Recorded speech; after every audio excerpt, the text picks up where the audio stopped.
Enigmas develados. Grupo El Ron de Orientación y Servicio. La verdad del aborto. Interlocutor. Creo que esta cuestión está definitivamente aclarada. Ahora quería pasar a otro tema que aquí en el plano físico hay bastante confusión. Incluso yo mismo estoy con bastantes dudas. Me refiero a la cuestión del aborto. Sabemos que el aborto no mata la vida, sino en todo caso la libera. Cuando alguien mata a un ser humano en realidad no provoca ninguna muerte, salvo la parte física, la cáscara, quedando liberado el espíritu prematuramente o no. La pregunta inicial es concretar en qué momento encarna el espíritu, si es en el momento del nacimiento o antes. Ruanel. El espíritu, y esto ya fue dicho, encarna en el 10% a los pocos días terrestres desde que el embrión fue engendrado, cuando el feto está en formación. Prácticamente a los 20 días terrestres de gestación, ya está incorporado ese 10%. Entonces, si la madre provoca un aborto, exprofeso, se entiende, está generando a todas luces un karma como si asesinara a una persona que tiene 20 años terrenales. Interlocutor.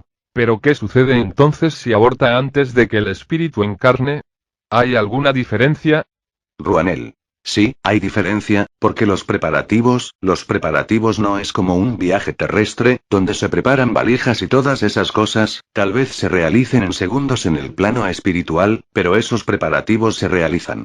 Entonces, si un determinado espíritu dice, a las X horas de tal día voy a encarnar en determinado hogar, y luego resulta que la madre hace un raspado cuando ese espíritu aún no encarnó, dicha madre no deja de tener un karma, porque ese espíritu tal vez podía venir para aprender determinada lección y pagar determinado karma o bien en misión y ese aborto está impidiéndolo.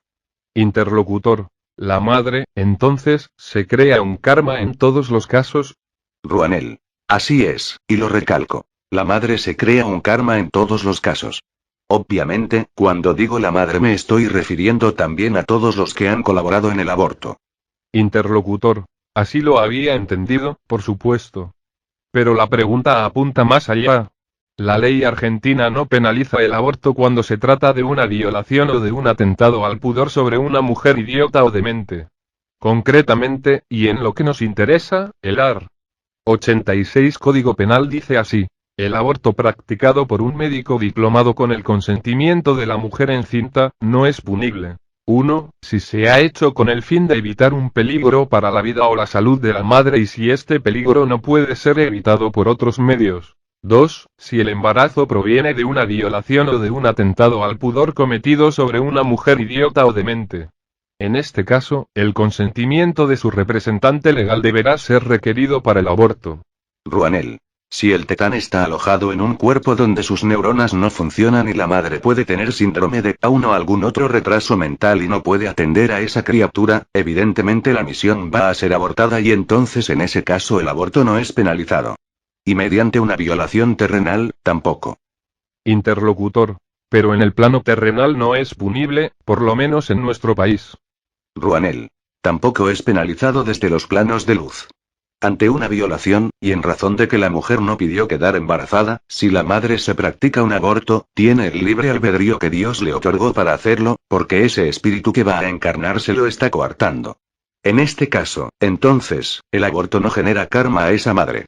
Y tampoco es penalizado si el aborto se practica para salvar la vida de la madre. Reitero.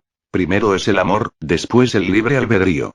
Estas son las dos opciones que el absoluto nos dio, tanto a los espíritus como a los seres encarnados. Bien.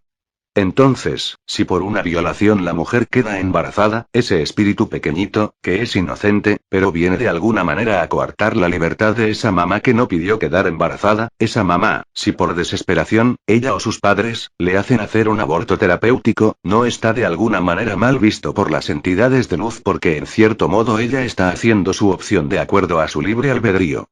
La situación es distinta cuando queda embarazada por tener un contacto físico sexual por gusto. En este caso la misma persona, con su libre albedrío, se lo buscó. Interlocutor. Siempre que se genera un feto tiene que haber un espíritu que se incorpore automáticamente. Ruanel. Automáticamente, no. El espíritu se incorpora cuando se interrumpe la menstruación y entonces ya se sabe que la mujer está embarazada. Interlocutor. ¿Pero eso quién lo decide? Ruanel. Eso es la ley espiritual. Toda entidad espiritual encarnada, sea en este mundo, humana o animal, o en otros mundos, donde incluso hay vida vegetal superior, siempre se va a incorporar un espíritu de acuerdo a la categoría de la persona que va a nacer. Interlocutor. Aunque se sepa que va a abortar. Ruanel. Aunque se sepa que va a abortar, porque esa es una responsabilidad de los mayores, salvo. Porque yo podría hacer una pregunta capciosa. ¿Y qué sucede cuando la mamá se encuentra enferma y su físico no es bueno y automáticamente aborta a los 3 meses porque tiene pérdidas? En ese caso, el espíritu, por ley espiritual, encarna igual sin llegar a nacer.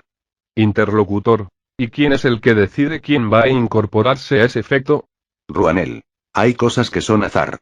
Mi receptáculo lo comenta siempre. No existe ni buena ni mala suerte, ni castigo ni premio, hay cosas que son azar, y el azar está librado únicamente al azar. Interlocutor. A ver si entendí. La mujer, salvo que sea violada, no tiene derecho a disponer del feto que engendró. Ruanel. Salvo que sea violada o que fuera una persona que no razona, que tenga síndrome de Down o que sea retrasada o inmadura mental. Interlocutor. Entonces en este caso de no punibilidad no entraría la mujer que solo quiere tener placer y se le rompe por azar el preservativo. Ruanel. Eso ya no es violación ni nada por el estilo. Es el riesgo que la mujer o el varón saben que corren. Interlocutor. O sea que los países que han implantado el derecho de la mujer de disponer de su cuerpo y abortar con solo desearlo han cometido un tremendo error. Ruanel. Es un tremendo error y se generan karma todos los que participan en el aborto. Interlocutor. Bueno, creo que esto quedó aclarado, por más que los ejemplos expuestos son blancos o negros y sabemos que en la vida también hay grises, pero por lo menos, estas son las pautas básicas. Ruanel. Te aviso que el receptáculo está ya sin fuerzas. Sodoma y Gomorra. La pauta de que la humanidad aún se encuentra en la etapa infantil de su evolución lo demuestra el hecho de aceptar con total ingenuidad cualquier relato de la Biblia, por más disparatado que sea, sin poner en el tapete siquiera que puede ser todo un invento. La destrucción de Sodoma y Gomorra se debió simplemente a una venganza extraterrestre porque sus habitantes organizaron una revuelta en su contra y asesinaron al contingente destacado en esas ciudades. Desde la nave madre lanzaron 2 misiles atómicos similares, aunque de menor potencia, a las bombas que destruyeron Hiroshima y Nagasaki. Como una cuestión de rutina, y de la misma forma que lo hicieron con Moisés, un jefe A se hizo pasar por Jehová y a sus subordinados por ángeles, pero los habitantes de Sodoma y Gomorra, al ver que eran demasiado humanos, pues entre otras cosas se llevaban a las naves a sus mujeres para hacer orgías con ellas, se rebelaron contra los extraterrestres y estos en represalia destruyeron las 2 ciudades. La Biblia, ¿es la palabra de Dios? La Biblia, apenas un libro histórico, mezcla de hechos verdaderos con hechos fantasiosos, como el diluvio universal, el arca de Noé, el arca de la alianza, el cruce del Mar Rojo y la Torre de Babel, por citar solo o algunos de ellos nada más. Sesión con Luzbel 6 de noviembre de 2006. Sesión con Luzbel, más conocido como Lucifer, donde se explica su función y la de los demonios, y se detalla cómo actúan en nosotros. Medium. Jorge Holguín. Interlocutor. Eugenio García. Jorge Holguín.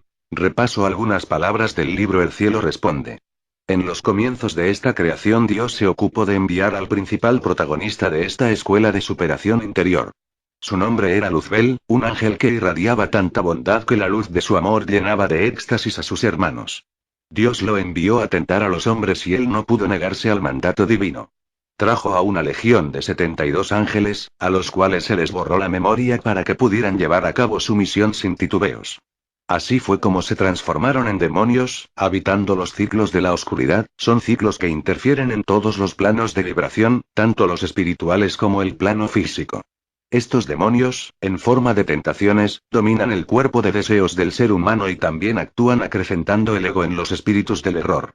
El ego no se encuentra solamente en el plano físico, porque los espíritus del error de las vibraciones densas también poseen ego, y este les trae ansias de dominación, rebeldía y sufrimiento. Al comienzo era la singularidad. Era la nada y era el todo. Había terminado un ciclo y el absoluto no se encontraba manifestado. Luego, en un nanosegundo, se manifestó a través de diversas creaciones. Hubo un Big Bang donde comenzó nuevamente el espacio-tiempo para dar cabida al universo físico y a los suprauniversos espirituales. El absoluto crea entonces a los Elohim, o dioses menores, que son los que continúan la tarea creadora en los distintos universos. deriva la tarea principal a 72 Elohim. Los Elohim crean entonces a los distintos seres angélicos, serafines, querubines, tronos, dominaciones, potestades, virtudes, principados, arcángeles y ángeles, a los elementales de la naturaleza, gnomos, sílfides, salamandras, ondinas, hadas, ninfas, trasgos, sátiros, faunos, perís, vestiglos, sirenas, etc., y a los espíritus, que encarnan en el plano físico para comenzar su evolución.